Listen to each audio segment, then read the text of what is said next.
Ayan, magandang umaga po sa inyo lahat. Bale, katapos lang natin magluto ngayon. Ah, Shoutout nga pala kay Ate Christy Meurada. Yan, shoutout sa'yo ate. Magandang umaga. Tsaka kay MN Mendoza, kay Kuya Jun Manlangit. Shoutout sa inyo kay Tokmol Adventure. Shoutout. Mga friend, mga ka-stroke ko dyan. Kakatapos lang natin magluto. Nagawa na natin yung gawain bahay natin.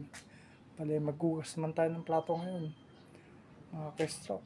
Yan ang mga ano natin, yung mga ginagawa natin. Bale, 2 months and 2 days na pala tayong stroke survivor.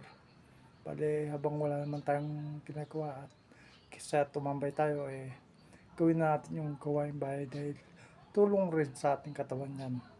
Para magumpanan natin yung pang-araw-araw natin, magawa natin, pumasok sa utak natin, sa nasirang utak natin.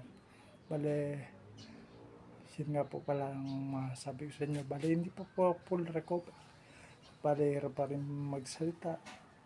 Medyo bull pa rin. Pero soon, siguro magiging maayos naman lahat. Makakatakbo tayo. Yung makapag-jogging tayo, hindi yung lakad lang. Soon yan, mga soon. Yan yung mga plano ko na sa habang tumatagal, gumaganda yung balanse ko. Kaya yung mga ibang na-stroke dyan, kaysa tumambay kayo, sa mag-cellphone kayo, papayo ko lang sa inyo mga ka-stroke, lakasan nyo lang yung pag-iisip nyo. Huwag nyo isipin hindi nyo kaya. Kahit ako, hindi ko nga kaya yung ipe Pero inisip ko, kaya ko yan. Kagaya nung isang beses na magluto ko na hindi ko mabuksan yung dilata na pinagtyagan ko. Inisip ko kung paano. Dahil nga sa isip ko, dali-dali lang yun Bakit hindi ko mabuksan yung affected kong kamay dahil nga kanin ako. Yun ang ginagamit kong pambukas pero hindi ko pa rin mabuksan. Kaya nga pinagtyagan ko, awa ng Diyos, nagagawa ko naman. Bali, kakakulit ko na gumawa ng gumawa. Yan, bobis tayo.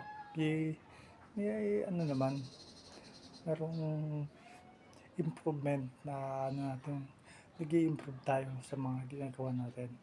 Kagaya ng pagbabalat, simpleng gawain, nagagampanan ko na ng maayos. Paghawak ng kutsilyo, paghawak ng ibang bagay, na minsan nga nasasabi ko wala pang kontrol yung kanan ko dahil nga kanan yung affected. Pero sa awa ng Diyos, nag-i-improve naman. Kaya yung mga na-stroke dyan, payo ko lang sa inyo, laksan nyo lang ang pag-iisip nyo, kagaya ko, na huwag nyo isipin hindi nyo magagawa yan. Magagawa nyo yan. Simpleng-simple lang. Kaya wag na kayong tumambay, mag-cellphone.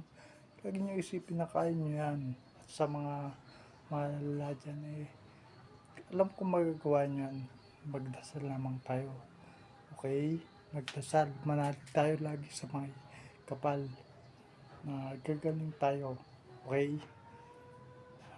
Yun lang mga ka-stroke. Magandang umaga po sa inyo lahat. Shoutout po ulit kay Ate Christy Mejorada. Shoutout po sa inyo.